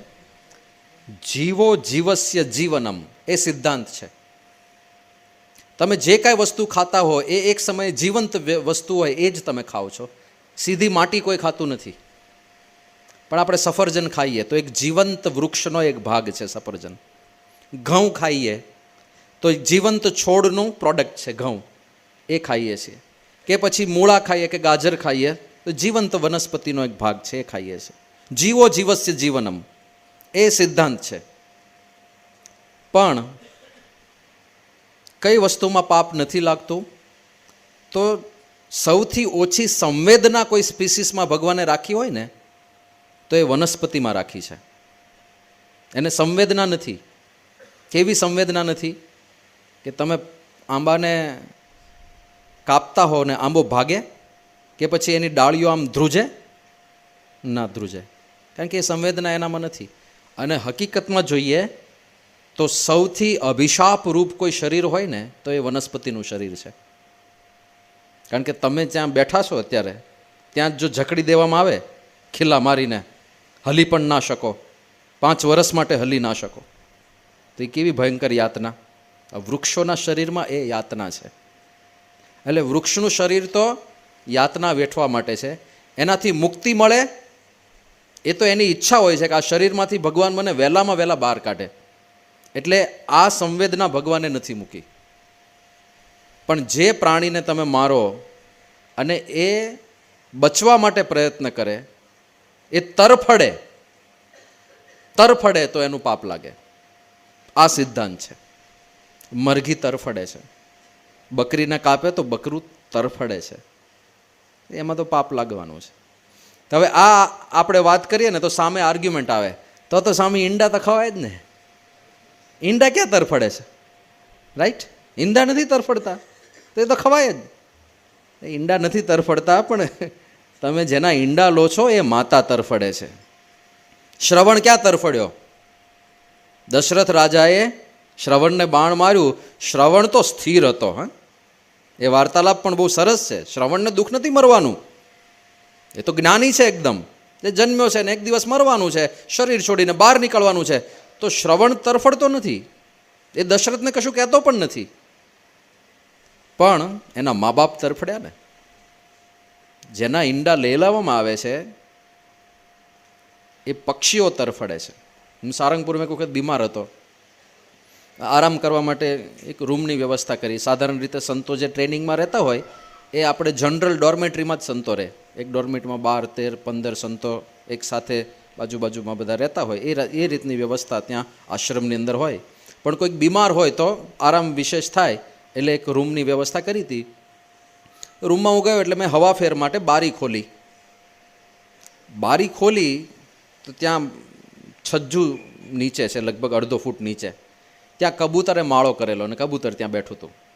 હવે બારી ખોલી અને તમે વિચાર કરો, પેલું છૂટું કબૂતર છે, પાળેલું કબૂતર નથી.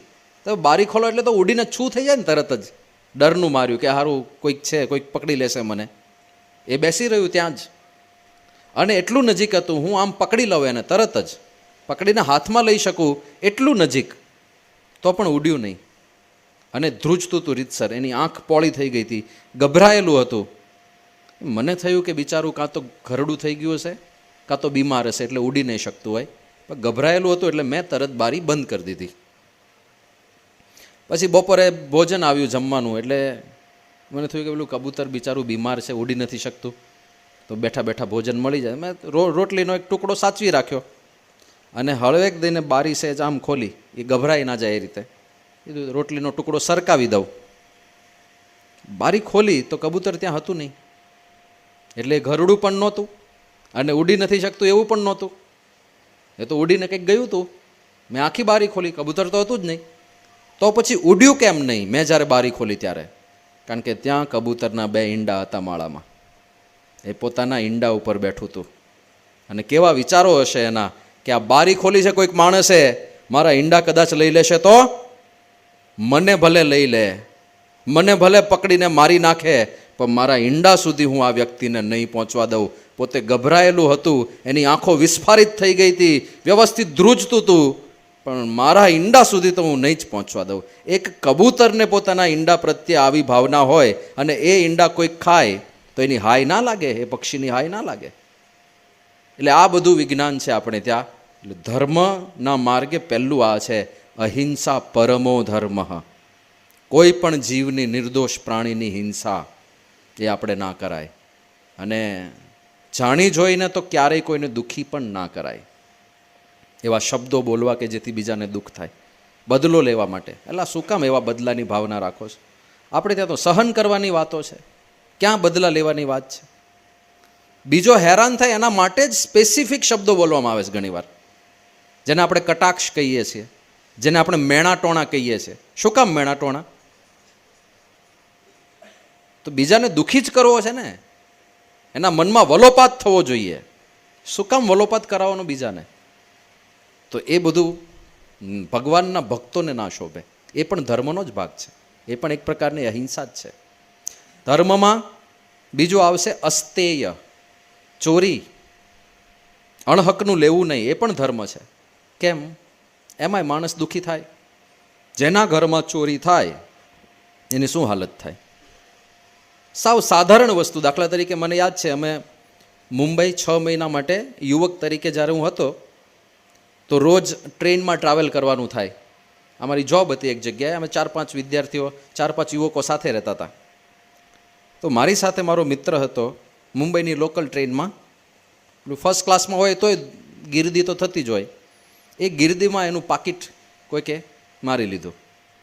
મુંબઈમાં પાકીટ મારો તો બહુ હોય છે. એનું પાકીટ મરાઈ ગયું બિચારાનું. મેં પૂછ્યું શું હતું પાકીટમાં? 3000 રૂપિયા હતા, ડ્રાઇવિંગ લાઇસન્સ હતું અને ATM કાર્ડ હતું એક બેંકનું. આટલી વસ્તુ એના પાકીટમાં હતી. એ કોઈક ચોરીને લઈ ગયું. પણ આટલી વસ્તુમાં એ 3 રાત સુધી ઊંઘી નહોતો શક્યો કે મારા 3000 રૂપિયા કોઈક લઈ ગયું, મારા 3000 રૂપિયા કોઈક લઈ ગયું, મારું ATMનું કાર્ડ હતું, મારે ફરીથી હવે ડ્રાઇવિંગ લાઇસન્સ કઢાવવાનું થશે ને આન તેન. એ દુઃખમાં ને દુઃખમાં 3 રાત એને ઊંઘ ના આવી. હવે આ તો ખાલી 3000 રૂપિયાની વાત છે. કોઈકની જમીન પચાવી પાડે, કોઈકની લાખોની ગાડી લઈને ભાગી જાય, કોઈકને રાત્રે ચોરી કરીને ઘરેણાં લૂંટી લે, કોઈકનો લાખ રૂપિયાનો કે 70-80 હજારનો ફોન લઈને જતા રહે, અને એ વ્યક્તિના અંતરમાં જે ધ્રાસકો પડે એ પાપ નહીં લાગે કોઈને? એટલે ચોરી, અસ્તેય એ ધર્મનો પાયો છે. અહિંસા, ચોરી ના કરવી, વ્યભિચાર ના કરવો, આ બધા ધર્મની અંદર આવે છે. અને બધાની અંદર માણસો દુઃખિત થાય છે, એટલા માટે નથી કરવાનું. અત્યારે એક થેરાપી શોધાય છે જેને પાસ્ટ લાઈફ રિગ્રેશન થેરાપી કહે છે. પાસ્ટ લાઈફ રિગ્રેશન થેરાપી શું છે? કે કોઈક વ્યક્તિને પ્રશ્ન હોય કાંઈક કે કેમ મારા જીવનમાં આવી ઘટનાઓ ઘટે છે, તો એને ટ્રાન્સ સ્ટેટમાં લઈ જવામાં આવે. ટ્રાન્સ એટલે તમે સમજો ને કે વશીકરણ કરીને, હિપ્નોટાઇઝ કરીને એને સમાધિ અવસ્થામાં લઈ જવામાં આવે. સમાધિ એટલે પેલી યમ નિયમ આસન પ્રાણાયામ પ્રત્યાહાર ધારણા ધ્યાન સમાધિવાળી સમાધિ નહીં, પણ એને એનું જે સબકોન્શિયસ માઇન્ડ છે, જે સૂક્ષ્મ બુદ્ધિ છે, ત્યાં લઈ જવામાં આવે, જેમાં પુનર્જન્મ, પૂર્વજન્મની સ્મૃતિઓ પડેલી છે. અને ગયા જન્મમાં એણે એવું કયું કામ કર્યું છે જેને લીધે આ જન્મમાં એને આવો અનુભવ થાય છે. એનું આખું વિજ્ઞાન છે આ. બધા ડૉક્ટરો આને સ્વીકારતા નથી, કારણ કે ખાસ કરીને હિન્દુ ધર્મ સિવાયના જે ડૉક્ટરો હોય પરદેશમાં તો એ જ બધા છે. તો એ આ સિદ્ધાંતને સ્વીકારે તો સીધો પુનર્જન્મ માન્ય થઈ ગયો, અને એના ધર્મના તો પુનર્જન્મ માન્ય જ નથી. એટલે બધા ડૉક્ટરો સ્વીકારતા નથી, પણ ભારતમાં આ વસ્તુની પ્રેક્ટિસ થાય છે. દાખલા તરીકે એક ભાઈને પ્રશ્ન હતો કે મને કેમ સહેજ પણ ઊંચાઈ ઉપર જાવ તો બીક લાગે. હું મારા ઘરના પહેલા માળની ગેલેરીમાં ઊભો ના રહી શકું. ગેલેરીમાં ઊભો આગળ રેલિંગ હોય તોય બીક લાગે, પડી જઈશ તો. પાસ્ટ લાઈફ રિગ્રેશન થેરાપી કરાવી તો ખબર પડી કે એની આગળના જન્મમાં એનું હાઇટ ઉપરથી પડવાથી મૃત્યુ થયું હતું. એટલે થોડી પણ ઊંચાઈ ઉપર જાય એટલે એને તરત બીક લાગવા માંડે. એને ચોખ્ખું યાદ નથી કે હું હાઇટ ઉપરથી પડીને મર્યો હતો, એના સંસ્કારો છે એટલે હાઇટની બીક લાગવા માંડે. તો આ બધું પૂર્વજન્મ સાથે કનેક્ટેડ હોય છે. પણ આ પાસ્ટ લાઈફ રિગ્રેશનમાં ઘણી વખત કોણ શું બન્યું એ બધી ખબર પડે કે ગયા જન્મમાં કોણ કોણ હતું ને આ જન્મમાં કોણ કોણ છે. દાખલા તરીકે એક બેન એને આ પાસ્ટ લાઈફ રિગ્રેશન થેરાપી કરાવી. એને પ્રશ્ન એ હતો કે મારી નણંદ મને બહુ હેરાન કરે છે, ભયંકર રીતે હેરાન કરે છે. લગભગ બધા ઘરમાં થોડું થોડું આવું હોય છે, ક્યાંક નથી પણ હોતું. પણ કે મેં એનું કાંઈ બગાડ્યું નથી, હું એને કંઈ ક્યારે કહેતી નથી, હું ફૂલ સપોર્ટિવ છું, એને જે કરવું એ કરવા દઉં છું, એને મદદ કરવા પ્રયત્ન કરું છું. પણ ખબર નહીં શું થઈ ગયું છે એને કે મારા સાસુ બહુ સારા છે, મારા માતા જેવા મારા સાસુ છે. એ બહુ દુર્લભ વસ્તુ છે. સત્સંગ દીક્ષામાં તો મહંત સાહેબ મહારાજે એવું જ કીધું છે કે દરેક સાસુ સસરાએ પુત્રવધૂને પોતાની દીકરીની જેમ જ રાખવી અને દરેક પુત્રવધૂએ સાસુ સસરાને પોતાના સગા માતા પિતાની જેમ જોવા. અને ખાલી દીકરીની વાત નથી, દીકરાઓએ પણ એ જ રીતે કરવાનું છે. એટલે પેલું મારા મા બાપને તારા મા બાપ વાળું જતું રહે બધું આખું. પણ આને પ્રશ્ન એ હતો કે મારા નણંદ કેમ મને બહુ હેરાન કરે છે. પાસ્ટ લાઈફ રિગ્રેશન થેરાપી કરાવી અને પછી છેલ્લે જવાબમાં શું આવ્યું એ કે ગયા જન્મમાં તારા સાસુ છે ને તારા માતા હતા અને તારી નણંદ છે તારી મોટી બહેન હતી. અને તે અને તારા માતાએ ભેગા થઈને તારી મોટી બહેનને બહુ હેરાન કરી હતી, ખૂબ હેરાન કરી હતી.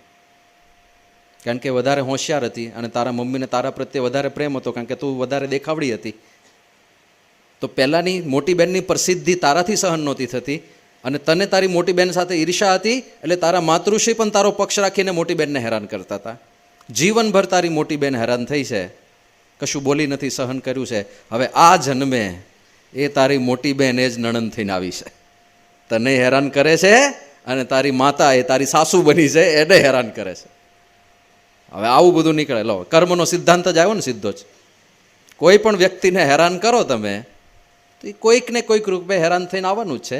એમાં હું હવે ચોરીની વાત કરતો હતો કે ચોરી કેમ ના કરવી. એમાં એક કિસ્સો એવો છે કે એક ભાઈ ગયા, પતિ પત્ની બંને ગયા, પાસ્ટ લાઈફ રિગ્રેશન થેરાપિસ્ટ પાસે ગયા.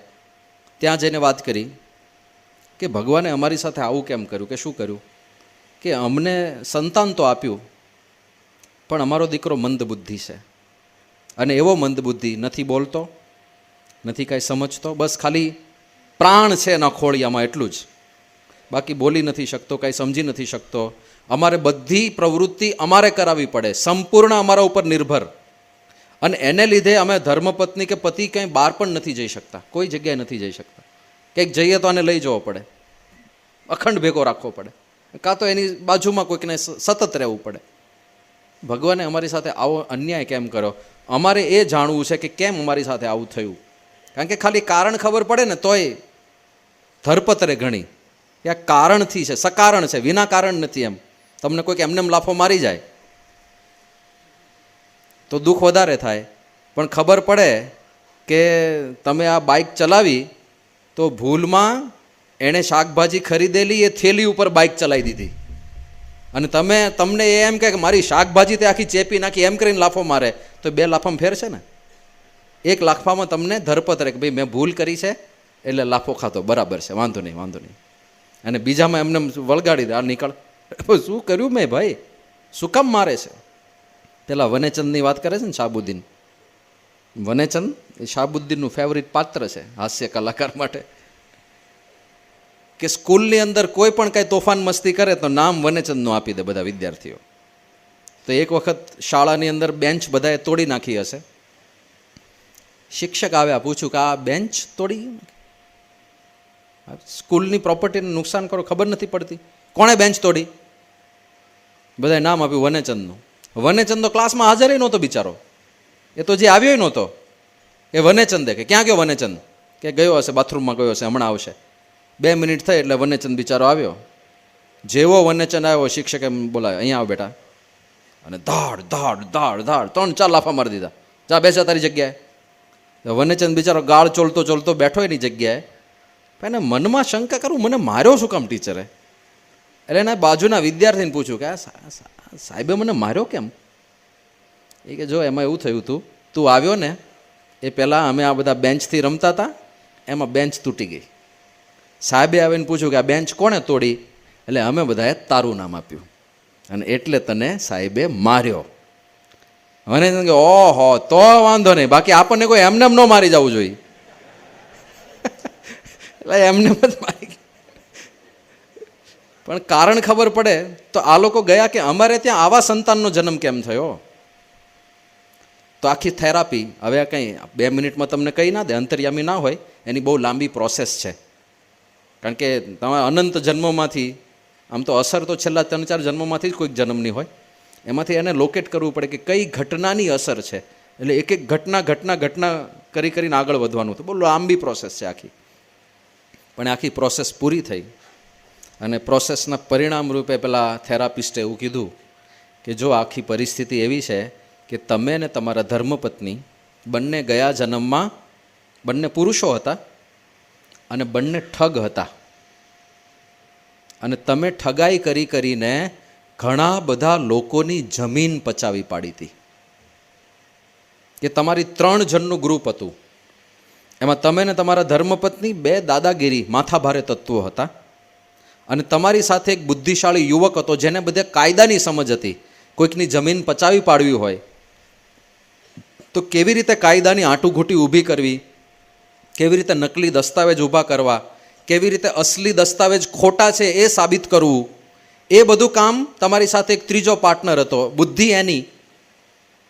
અને એ બુદ્ધિ વાપરવામાં કંઈક ધાક ધમકી આપવાની થાય, કોઈકને મારવાના થાય, તો દાદાગીરી તમારા બેની. તમે 3 જણની મંડળીએ ભેગા થઈને 8 થી 10 જણની વારસાગત સંપત્તિ આખી પચાવી પાડી હતી. વિચાર કરો, મેં જે વાત કરીને 3000 રૂપિયાનું પાકીટ કોઈનું ચોરાઈ જાય અને એ માણસ 3 દિવસ સુધી ઊંઘી ના શકતો હોય, જેની બાપ દાદાની વારસાગત બધી સંપત્તિ કોઈ આવા કાયદાની ઉલજ ઊભી કરીને પચાવી પાડે, એ માણસની શું હાલત થાય? રાતોરાત રસ્તા ઉપર આવી જાય.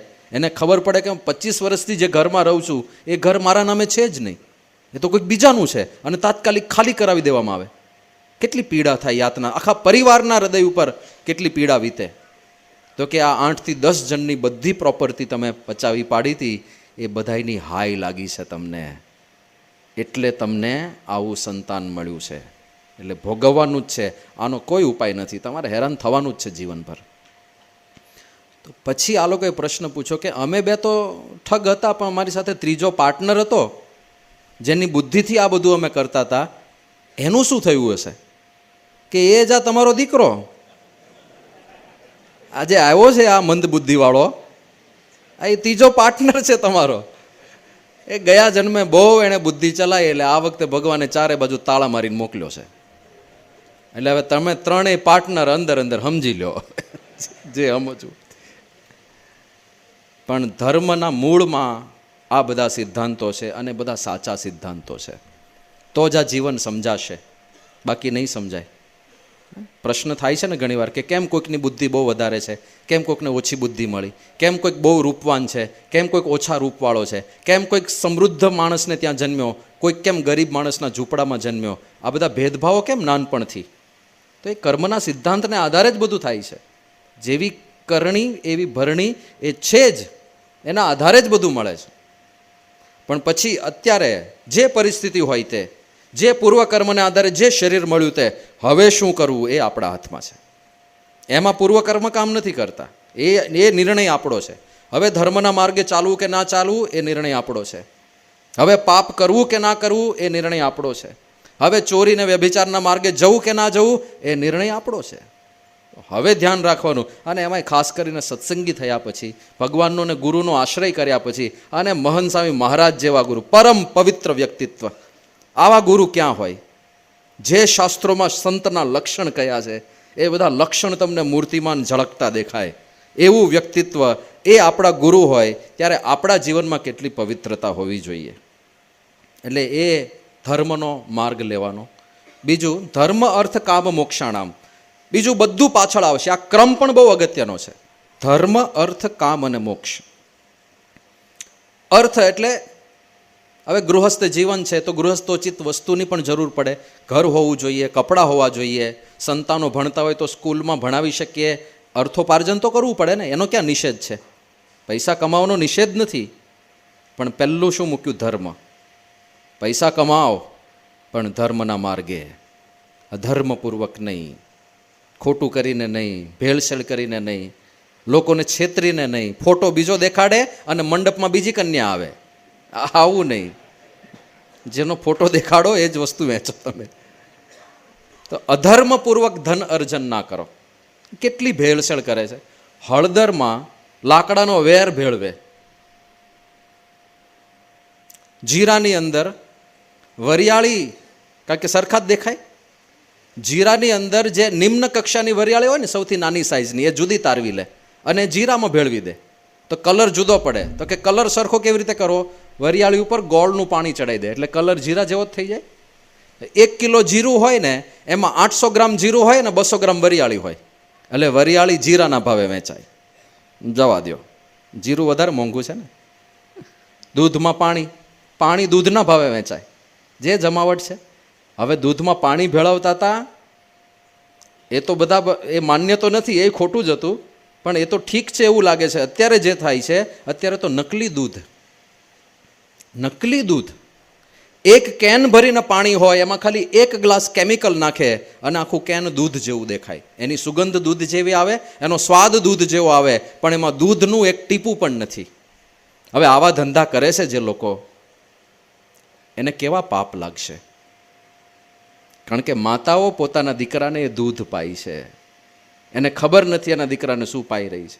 એને તો મારો દીકરો પુષ્ટ થાય, મારો દીકરો મજબૂત થાય, બળવાન થાય, લે બેટા દૂધ પી લે, દૂધ પી લે. અરે દૂધ છે જ નહીં. પણ હવે આ ધંધામાં જે સંડોવાયેલા છે, નકલી ઘી બનાવવાની ફેક્ટરીઓ પકડાય, તમે છાપા વાંચતા હશો, નકલી ઘી બનાવવાની ફેક્ટરીઓ. ડાલડા પેલા વનસ્પતિ તેલમાંથી એવું કેમિકલ નાખે, સીધું ઘી. અમે પૂના હતો ત્યારે મને સમાચાર મળ્યા કે પેલું આપણે બધા રેસ્ટોરન્ટમાં બળેલું તેલ વધ્યું હોય ને છેલ્લે, કાળું કાળું તેલ, એ તેલ લોકો લઈ જાય છે અડધા ભાવે કે 30% ભાવે. આવું તેલ તો શું કામમાં આવતું હશે? તો એક જાણકારે મને વાત કરી કે સ્વામી, કેમિકલ આવે એવું કે કાળું બધું બળેલું તેલ હોય, એમાં 2 ટીપા કેમિકલ નાખો એટલે તાજું ચોખ્ખું તેલ હોય ને એવું દેખાવા માંડે તરત જ. પેલી કાળપ બાળપ બધી દૂર થઈ જાય અને પછી એને ડબ્બામાં ભરીને ફ્રેશ ઓઇલ તરીકે એ ભાવમાં વેચે. હવે આ બધા ધંધા ચાલે છે, એ પાપ નહીં લાગે? તો અર્થોપાર્જન કરવું પડે, વાંધો નહીં, ધર્મપૂર્વક. ધર્મના માર્ગે અર્થોપાર્જન કરતા કદાચ 1000 રૂપિયાને બદલે 500 રૂપિયા મળશે તો એ માન્ય છે, પણ પેલું 1000 વાળું નથી કરવું આપણે. જો અધર્મ આચરણ થતું હોય તો એ માર્ગે નથી જવું. એટલે અર્થોપાર્જન ધર્મના માર્ગે કરો. પછી જે અર્થ આવ્યો, જે શુદ્ધ છે, જે ધર્મના માર્ગે કમાયેલો છે, એમાં પણ થોડી ઘણી અશુદ્ધિ હોય. કદાચ તમે ભેળસેળ નથી કરતા, પણ તમને જે માલ વેચે છે એ ભેળસેળિયો છે. કદાચ તમે અધર્મ નથી આચરતા, પણ તમે જેની સાથે વ્યવહાર કરો છો એ અધર્મ આચરે છે, તો અલ્ટિમેટલી પુષ્ટિ થઈ એની, તમે નિમિત્ત બન્યા. તો એવું અલ્પ પાપ, અજાણતા જે થઈ ગયું હોય, એની શુદ્ધિ માટે દાન છે. આપણે ત્યાં દાનનો મહિમા કયો છે ને. દાનથી 2 ફાયદા થાય છે. એક તો આપણી લોભ વૃત્તિનો નાશ થાય છે, અને બીજું આ થાય છે આપણા ધનની શુદ્ધિ થાય છે. એટલે દાન પણ અવશ્ય કરવું. કદાચ તમને ભગવાનમાં શ્રદ્ધા ના હોય, શાસ્ત્રમાં શ્રદ્ધા ના હોય, કે પછી કોઈક સત્સંગમાં આપવું એવી તમને જરૂર ના લાગતી હોય, વાંધો નહીં, તો બીજી કોઈ જગ્યાએ દાન કરો, પણ દાન અવશ્ય કરવું. તમને ગાયની સેવામાં વધારે શ્રદ્ધા હોય તો ગાયની શ્રદ્ધા, તો ગોદાન કરો, ગો સેવા માટે દાન કરો. તમને એવું લાગે કે અનાથ આશ્રમમાં આપવું છે તો ત્યાં દાન કરો, પણ આપણા ધનની શુદ્ધિ માટે દાન જરૂરી છે. તો એ અર્થ થયો. અર્થ પછી હવે જે શુદ્ધ અર્થ કમાયા, એમાંથી તમારી જે કાંઈ ઈચ્છાઓ છે એ ઈચ્છાઓ પૂરી કરો, એમાં વાંધો નથી, પણ એ પણ ધર્મના માર્ગે એવી ઈચ્છાઓ પૂરી કરો જે શાસ્ત્ર પ્રમાણે હોય. પછી એ પૈસાનો વિનિયોગ તમે અધર્મ આચરણ માટે કરો, ન જોવાનું જોઈએ, ન ખાવાનું ખાઈએ, ન સાંભળવાનું સાંભળીએ, અને અંતઃકરણ ભ્રષ્ટ થાય, તો એ પૈસાનો ઉપયોગ સદુપયોગ નથી. અને પછી છેલ્લે આવે છે મોક્ષ. આ બધું તમે કર્યું પણ મુક્તિની વાત જ ના કરી તો આખું જીવન નકામું. તો તમે વાંદરો હતા કે મનુષ્ય હતા કાંઈ ફરક ના પડે, ગધેડો હતા કે માણસ હતા કાંઈ ફરક ના પડે. ગધેડો જન્મે, એ મોટો થાય, એ ખાઈ પીવે, એને છોકરા થાય, એ મરી જાય. એવું જ એક માણસની કહાની હોય, જન્મ્યો, મોટો થયો, છોકરા થયા અને મરી ગયો. તો પછી ગધેડામાં માણસમાં ફેર શું રહ્યો? ભેંસની કહાની આવી જ હોય, દેડકાની કહાની આવી જ હોય.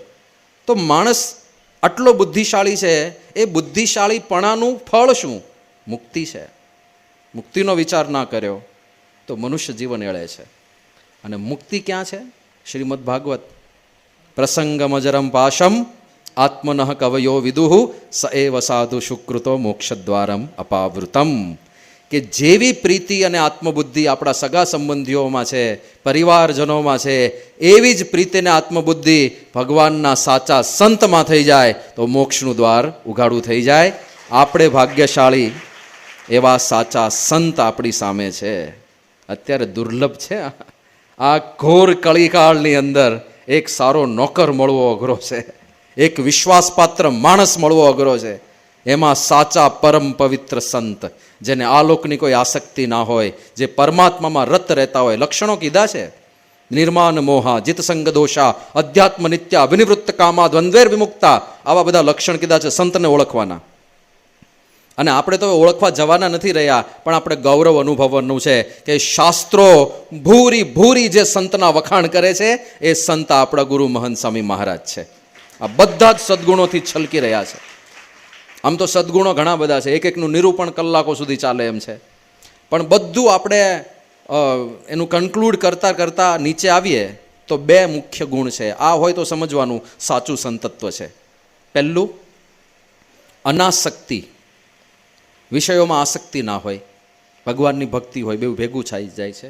બીજું, નિર્માનીપણું, અહંકાર ના હોય. આ બે લક્ષણ જો ક્યાંય દેખાઈ ગયા, સમજવાનું ત્યાં ભગવાન પ્રગટ હોય. બાકી આવું જીવન કોઈનું હોઈ ના શકે. અને તમે જુઓ, આપણે પ્રમુખ સ્વામી મહારાજનું જીવન તો જોયું વર્ષો સુધી, કોઈ આસક્તિ નહીં. મહંત સ્વામી મહારાજનું જીવન તમે જુઓ, આસક્તિ ભોજનમાં તરત પરખાઈ જાય.